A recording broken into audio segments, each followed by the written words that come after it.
The lab works as part of a physical education program. Linda, the PE teacher, has done a fantastic job of using the lab in different parts of the program, but it's not the PE program. And that's a concern because a lot of people think this is their PE. It's not. We want them to be traditionally active and working on outside sports and activities. But we use the lab in a way of, if it's research, then we work around the research and they're here for that purpose, but we also always have a learning objective behind the research. So the purpose of the lab here is, one, to introduce kids and understand, do they like this? Do they want this? Do they enjoy it? You know, what are we learning from it? Do they get tired of it after a time period? How do they interact socially? We have a lot of purposes for having it here, but we also want to make sure that we are suggesting traditional physical activity is a very good source and should be a part of every physical education program.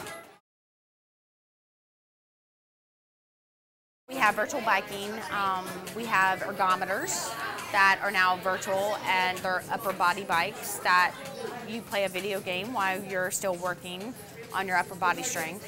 We have dance games, dance mats, and here we have Dance Dance Revolution.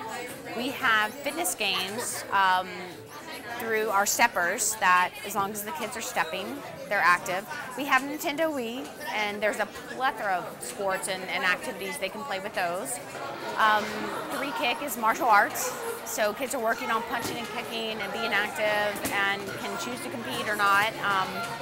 So we have a lot of different activities here that we're very lucky to have from the funding we received, and they're able to figure out, what do I like to play?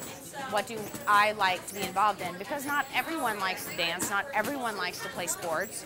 So there's a game for everyone in this room, which makes it really nice. Gamer size is really unique because, number one, any video game that relates to an Xbox or a PlayStation 3, it's on. Like, you can put any game in there.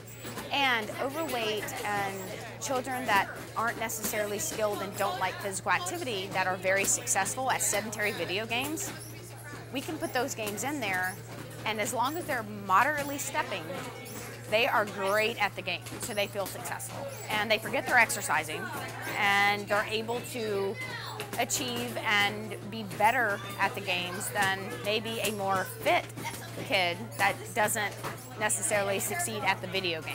So they're still able to capture that success, like that feeling of just being successful, and enjoy the game.